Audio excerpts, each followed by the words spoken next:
Halo semuanya. Kenalin, kami dari Anatomi Herophilus. Kenalin, aku tuh Randri. Aku Gongis. Aku Gongdia. Di sini kami akan menjelaskan tentang Diencephalon. Yang Lia Basalina. dan ventriculus. Selamat menyaksikan. Dah.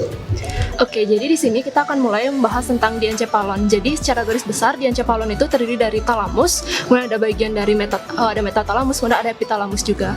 Nah, jadi kalau misalnya kita lihat dari yang ini, itu kita bisa lihat yang pertama itu adalah bagian talamusnya. Yang mana bagian talamus? Jadi bagian talamus itu ada di yang struktur nomor 10 ini. Jadi ini semua ada namanya talamus. Kemudian kita di sini bisa lihat ada yang warna coklat yang nomor 8 ini namanya adalah adesio interthalamica. Nah, jadi apa fungsi adesio interthalamica? Itu fungsinya adalah untuk menggabungkan talamus kiri dan juga talamus kanan.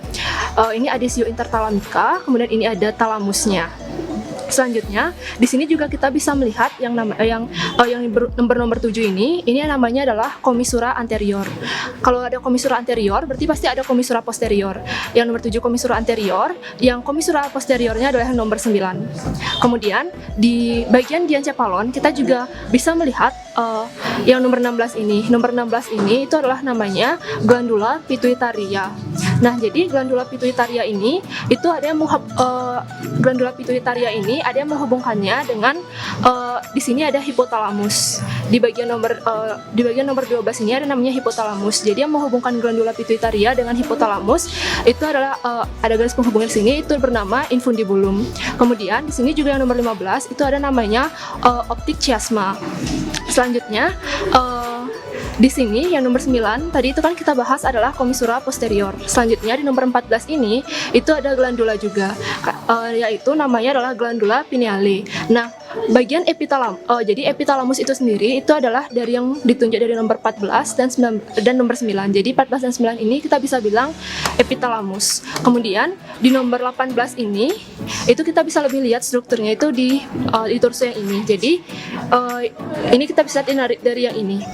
Jadi untuk yang ini sendiri itu namanya adalah corpora quadrigeminae. Nah, corpora quadrigeminae ini terdiri dari sepasang colliculus superior dan sepasang colliculus inferior. Jadi di sini itu ada kayak tonjolan, ada 2 tonjolan gitu. Bagian atas itu namanya colliculus superior, sedangkan bagian bawah itu namanya adalah colliculus inferior. Kalau gabungannya itu namanya adalah corpora quadrigeminae. Kemudian kita balik lagi ke sini. Tadi kita udah bahas tentang, sekali lagi kita review, yang bagian nomor 10 ini adalah bagian talamusnya. Kemudian nomor 8 ini adalah adesio interthalamicanya. Kemudian untuk yang bagian ini, di bagian depannya ini ada namanya hipotalamus. Kemudian di sini ada glandula pituitaria, ke hipotalamus dia dihubungkan oleh infundibulum. Kemudian nomor 15 ini ada chiasma opticus. Kemudian nomor 7 ini ada commissura anterior. Nomor 9 ini ada commissura posteriornya. Kemudian nomor 14 ini ada glandula pinealenya. Nomor 18 ini kalau misalnya secara garis besar dibilang corpora quadrigeminae. Oke, kalau misalnya kita bahas ke struktur lagi, ada beberapa tambahan di sini. Yakni kalau yang nomor 4 ini, itu kita bisa lihat ini adalah corpus callosumnya. Kemudian di bagian bawahnya ini, kalau misalnya ditanya tentang struktur, yang nomor 5 ini dibilang septum pellucidumnya. Nah, kemudian ada lantai, di sini ada kayak dasarnya atau lantainya, nomor 6 ini, itu dibilang fornixnya. Jadi fornix ini adalah bagian dari sistem limbik kita.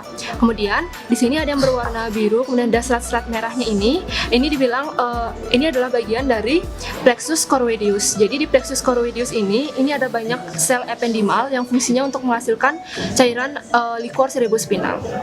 Oke, selanjutnya aku akan menjelaskan tentang ventriculus yang ada di diencephalon. Nah, kita mengetahui bahwa diencephalon ini menghasilkan suatu cairan dinamakan cerebrospinal fluid atau CSF. Nah, CSF ini dihasilkan di ventriculus lateralis, di mana itu letaknya pada bagian ini, pada bagian nomor 5 ini. Nah, ini kan ada suatu ruangan dinamakan ventriculus lateralis. Nah, selanjutnya cairan ini akan menuju ke ventriculus tertius. Nah, ventriculus tertius ini terletak pada bagian ini.